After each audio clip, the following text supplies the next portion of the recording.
လူတယောက်ရဲ့တနေတာလုံးမှာအရေးကြီးဆုံးအချိန်ဟာအိပ်ဆက်အနားယူရဲ့အချိန်ပဲဖြစ်ပါတယ်။ကျန်းမာရေးနဲ့ညီညွတ်တဲ့အိပ်ဆက်ခြင်းဟာတင့်ကိုနောက်တစ်နေ့အတွက်အားအိမ်တွေပြေဝစေပေမဲ့တင့်ရဲ့အိယာပြီးမှမတော်တဆထားရှိမိလေတစ္စည်းအချို့ဟာတင့်ရဲ့ကျန်းမာရေးကိုတဖြည်းဖြည်းချင်းတိုက်စားနေတတ်ပါတယ်။တချို့အရာတွေဆိုရင်အသက်အန္တရာယ်ဖြစ်စေတဲ့အထိပြင်းထန်တတ်တာကြောင့်အခုဖော်ပြပေးမယ့်အချက်တွေကိုတေချာနားထောင်ပြီးတင့်ဤခန်းထဲမှာဓာတ်တွေရှိနေသလားဆိုတာကိုအမြန်ဆုံးစစ်ဆေးကြည့်လိုက်ရအောင်။နံပါတ်1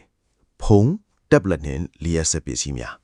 ကျွန်တော်တို့တွေအိတ်ခါနီးအထိလက်ကမချပဲအိယာပြီးမှအမြဲတမ်းအနီးကဆုံးထားတတ်တာကတော့လက်ကင်ဖုံးပဲဖြစ်ပါတယ်။ဖုံးကိုအိယာပြီးမှထားတာဟာတာမန်အားဖြင့်တော့ဘာမှမဖြစ်ဘူးလို့ထင်ရပါမယ်။တကယ်တော့ဒါဟာမမီရတဲ့လူသက်သမားတရားကိုအနာမှာခေါ်ထားတာနဲ့တူပါတယ်။ပထမဆုံးအချက်အနေနဲ့ဖုံးကနေထွက်တဲ့အပြာရောင်အလင်းတန်း blue light ဟာကျွန်တော်တို့ရဲ့အုံနောက်ထဲကအိတ်ဆက်ခြင်းကိုဖြစ်ပေါ်စေတဲ့ melatonin ဟော်မုန်းထွက်ရှိမှုကိုအနှောင့်အယှက်ပေးပါတယ်။ဒါကြောင့်ဖုံးကြည့်ပြီးအိတ်တဲ့အခါနှစ်ချက်ချိုက်အိတ်မပြို့တော့ပဲမနဲ့နိုးတဲ့အခါမှာလည်းခေါင်းမချီမလန့်ဖြစ်တာပြန်ပန်းနွမ်းနေတာတွေကိုခံစားရတတ်ပါတယ်။ဒါပြန်ဖုံးကနေထွက်တဲ့ရေဒီယိုလှိုင်းတွေဟာအုံနောက်ဆဲတွေကိုရေရှည်မှထိထိုက်စေနိုင်ပြီးကန်ဆာရောဂါအထိထိပွားနိုင်ရရှိတယ်လို့သုတေသနအချို့ကဆိုထားပါတယ်။ပိုပြီးကြောက်ဖို့ခေါင်းတာကတော့ဖုံးအားသွင်းခြင်းအိတ်တာပဲဖြစ်ပါတယ်။ဖုံးအားသွင်းကြိုးတကူလွန်ခဲ့ပြီးပေါက်ကွဲတာဝါယာရှော့ထစ်တာတွေကြောင့်အိတ်နေရင်အသက်ဆုံးရှုံးရတဲ့ဖြစ်စဉ်တွေဟာကပတ်တဝမ်းမှာမကြာခဏဆိုသလိုကြားသိနေရပါတယ်။ဖုံးတဲ့နဲ့မကပဲတခြားသောလျှက်စစ်ဖြစ်စည်းတွေကိုလည်းအိတ်ရပြီးမှအနီးကမထားသင့်တာဘူး။ဒီဖြစ်စည်းတွေကထွက်တဲ့လျှက်စစ်တောင်လိုက်ဆက်ခြင်းတွေဟာကျွန်တော်တို့ရဲ့အနာယူခြင်းကိုနှောင့်ယှက်ပြီးရေရှည်မှကိုယ်ရာစနစ်ကိုကြာရှင်းစေတာကြောင့်အိတ်တော့မယ်ဆိုရင်ဖုံးကိုအနည်းဆုံး3ပေဒါမှမဟုတ်5ပေအကွာမှာထားတာကသာအန်ဒီရဲ့အကင်းဆုံးဖြစ်ပါတယ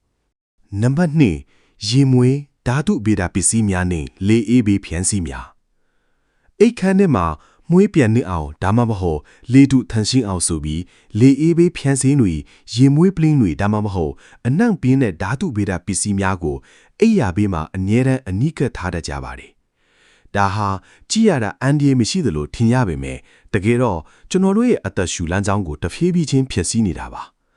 ဒီလိုဖြန်းစည်းတွေမှာပါဝင်တဲ့ phthalates လို့ခေါ်တဲ့ဓာတုပစ္စည်းတွေဟာလေထုထဲကနေသစင်ကျွန်တော်တို့ရဲ့ခန္ဓာကိုယ်တွေကိုဝင်ရောက်သွားပြီးဟော်မုန်းစနစ်ကိုကမောက်ကမာဖြစ်စေပါတယ်။အထူးသဖြင့်အဆုတ်မကောင်းသူတွေပန်းနာရင်ချက်ရှိသူတွေအတွက်ဆိုရင်ဒီအနံ့တွေဟာအိမ်နေချင်းအသက်ရှူရခက်ခဲတာတွေရင်ပတ်အောင်တာတွေကိုဖြစ်စေနိုင်ပါတယ်။တချို့သောအမွှေးတိုင်တွေဒါမှမဟုတ်အနံ့ပြင်းတဲ့ပစ္စည်းတွေဟာအိပ်ပျော်နေတဲ့အချိန်မှာအုံနောက်ကိုအနားမရပဲအမြဲတမ်းနိုးချနေအောင်လှုံ့ဆော်ပေးနေတတ်ပါတယ်။ဒါကြောင့်မနဲ့နိုးလာတဲ့အခါခေါင်းကိုက်တာနှာစေးတာဒါမှမဟုတ်ဓာတ်မတည့်ရမျိုးတွေခံစားရတတ်ပါတယ်။နောက်ပြီးအိယာဘေးမှာထားလေးရှိတဲ့အလှကုန်ပစ္စည်းအချို့လက်ထန့်ဆေးရည်တွေဟာမတော်တဆအငွေ့ပြားရာကနေသစင်အသက်ရှူလမ်းကြောင်းတွေကိုပြင်းထန်တဲ့ဓာတုပစ္စည်းတွေရောက်ရှိသွားစေနိုင်ပါတယ်။အိတ်ခမ်းဆိုတာလေးဝင်းလေးတွေကောင်းရမှာဖြစ်တယ်လို့တဘာဝအတိုင်းတန့်ရှင်းနေဖို့ကပိုအရေးကြီးပါတယ်။ဒါကြောင့်ဓာတုဗေဒအနံ့အသက်လေးနဲ့ပြည်နေတဲ့ပစ္စည်းတွေကိုအိတ်ကာဘေးမှာမထားဘဲအိတ်ခမ်းထဲမှာတဘာဝလေးရအောင်ပြတင်းပေါက်လေးဖွင့်ထားတာကသာကျန်းမာရေးအတွက်အကောင်းဆုံးဖြစ်ပါတယ်။နံပါတ်3အပင်များနဲ့ပန်းအိုးများအိတ်ခမ်းထဲမှာအပင်စိမ့်လေးတွေထားတာဟာစိတ်ကြည်လင်တယ်လို့အများစုကယူဆကြပေမယ့်တကယ်တမ်းမှာတော့အိယာနဲ့အနီးကပ်ဆုံးနေရာမှာအပင်တွေထားတာဟာမထင်မှတ်ထားတဲ့ဘေးထွက်ဆိုးရည်တွေရှိနေပါတယ်။အပင်အများစုဟာနေ့ဘက်မှာအောက်ဆီဂျင်ထုတ်ပေးတာမှန်းပေမယ့်ညဘက်မှာတော့ကျွန်တော်တို့လူသားတွေလိုပဲအောက်ဆီဂျင်ကိုပြန်လဲစုပ်ယူပြီးကာဗွန်ဒိုင်အောက်ဆိုက်တွေကိုပြန်ထုတ်လွှတ်တာပါ။အိယာဘေးမှာအပင်တွေအများကြီးရှိနေရင်ကျွန်တော်တို့ရှူရမယ့်အောက်ဆီဂျင်ကိုအပင်တွေကလူယူသွားသလိုဖြစ်စေပြီးအိပ်ပျော်နေစဉ်အတွင်းလေထုအရည်အသွေးကိုကျဆင်းစေပါတယ်။ဒါကြောင့်မနဲ့နိုးလာတဲ့အခါအသက်မရှူရသလိုခံစားရတာခေါင်းလေးနေတာမျိုးတွေထက်တတ်တာပါ။အပင်တွေမကအပင်စိုက်ထားတဲ့မြေစီလွာနဲ့ပန်းအိုးထက်ကရေတွေဟာနဲ့နောက်ထပ်အန်ဒီရဲ့တစ်ခုဖြစ်ပါတယ်။မြေစီလွာထဲမှာမမြင်နိုင်တဲ့မိုမို့မျိုးတွေနဲ့ဘက်တီးရီးယားတွေခိုးအောင်နေတတ်ပြီးအဆိုရက်ရှိတဲ့အခါဒီမိုပိုးတွေဟာလေထုတွေကိုပြည့်နှမ်းသွားပါတယ်။အဲ့ဒီလေထုကိုညလုံပေါက်ရှူဆိုင်မိတဲ့အခါနှာစေးချောင်းဆိုးတာကနေတဆင့်အဆုတ်နောင်ရယောဂအထိဖြစ်ပွားစေနိုင်ပါတယ်။အထူးသဖြင့်တမ်းမတက်ရမျိုးရှိသူတွေအတွက်အိယာဘေးကအပင်ဟာရန်တော်ကြီးပါပဲ။အပင်စိုက်ခြင်းနဲ့ဆိုရင်တောင်အိယာနဲ့ဝေးဝေးမှာထားဖို့ဒါမှမဟုတ်ညဘက်မှာအောက်ဆီဂျင်ထုတ်ပေးနိုင်တဲ့ snake plant လို့အပင်မျိုးကိုပဲအနှဲငယ်စဉ်ရွေးချယ်စင်းတင်ပါတယ်။ ဒါပေမဲ့အကောင်းဆုံးကတော့အိတ်ဆက်တဲ့ area ထဲမှာဘာအပင်မှမထားပဲတန်ရှင်းလက်ဆက်တဲ့လေထုကိုပဲရရှိအောင်လှုပ်ဆောင်ဖို့ပါပဲ Number 4အလုံးနဲ့သက်ဆိုင်တဲ့ပစ္စည်းတွေ laptop စာအုပ်တွေနဲ့ဖိုင်တွေကျွန်တော်တို့ထဲမှာအတော်များများဟာအလုပ်အများများတဲ့အခါဒါမှမဟုတ်အိတ်ခါနီးအထိအလုပ်အကြောင်းစဉ်းစားမိတဲ့အခါ laptop တွေအလုပ်ဖိုင်တွေနဲ့စာအုပ်တွေကိုအိတ်ရပြီးမှစုပုံထားတတ်ပါတယ်ဒါဟာယူယူလင်းတန်းအလိကျင့်တစ်ခုလို့ထင်ရပေမဲ့တကယ်တော့ကျွန်တော်တို့ရဲ့စိတ်ကျန်းမာရေးနဲ့အိတ်ဆက်ခြင်းအရေးအသွေးကိုအကြီးအကျယ်ဖျက်ဆီးနေတာပါအိတ်ခန်းဆိုလာအနားယူဖို့တီးတန့်နေရဖြစ်ရပါမယ်ဒါပေမဲ့အိတ်ရပြီးမှအလုပ်ပစ္စည်းတွေရှိနေတဲ့အခါကျွန်တော်တို့ရဲ့အုံနောက်ကအလိုအလျာအလုပ်လောက်အောင်မယ်ဆိုတဲ့ဖိအားကိုခံစားနေပြီးစိတ်ကိုလုံးဝလွတ်လျှော်လို့မရတော့ပါဘူးဒါကြောင့်မျက်စိမိတ်ထားပေမဲ့စိတ်ကအလုတ်ထဲရောက်နေပြီးအိမ်မက်ဆိုးဒီမတ်တာထိတ်လန့်နိုးတာမျိုးတွေဖြစ်တတ်ပါတယ်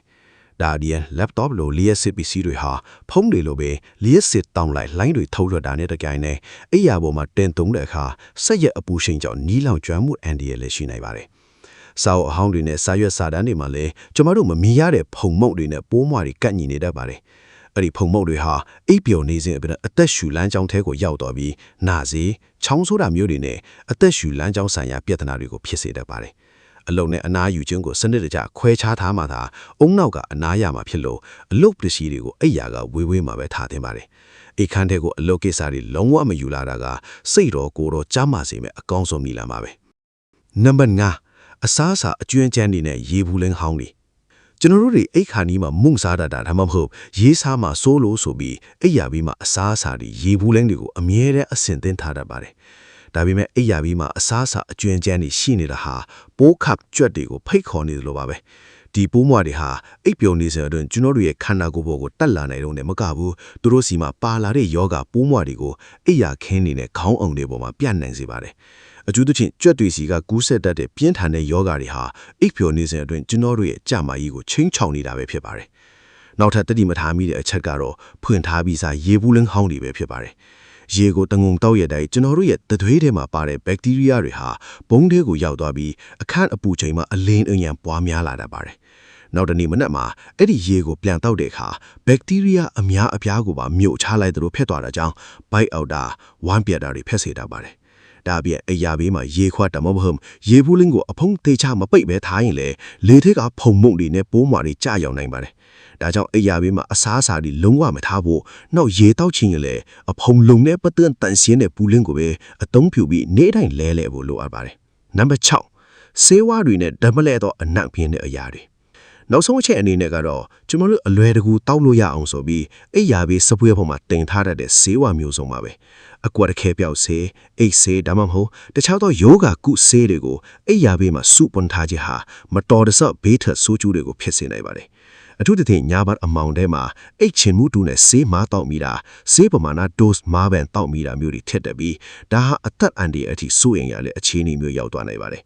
ဆေးဝါးတွေကိုစနစ်တကျဆေးသေးတာထဲမှာပဲထဲထားပြီးအိယာကအနှဲငယ်ဝေးတဲ့နေရာမှာထားရှိတာကသာအန်ဒီရဲ့ကင်းဆုံးဖြစ်ပါတယ်။ဒါပြင်အိယာဘေးမှာထားရှိတဲ့ပရုတ်စီအခွက်အခဲပြောက်လင်းစီအစီအညစ်တွေဟာတဲ့အနက်အယံပြင်းရင်အိပ်ပျော်နေစဉ်အတွင်းအသက်ရှူလမ်းကြောင်းကိုကျင်းစေတာဒါမှမဟုတ်နှာခေါင်းအတွင်းပိုင်းအမြယ်ပါတွေကိုရောင်ဝမ်းစေတာပါတယ်။တချို့သူတွေမှာဒီလိုအနက်တဲ့ကြောင့်ညောက်ဘက်မှာအသက်ရှူကျက်ပြီးလန့်နိုးလာတာမျိုးတွေရှိတတ်ပါတယ်။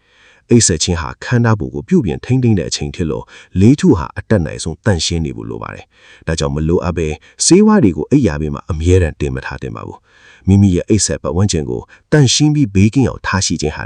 ကျန်းမာပျော်ရွှင်တဲ့လူနေမှုဘဝကိုပိုင်ဆိုင်စေမှာဖြစ်ပါတယ်။ကဲ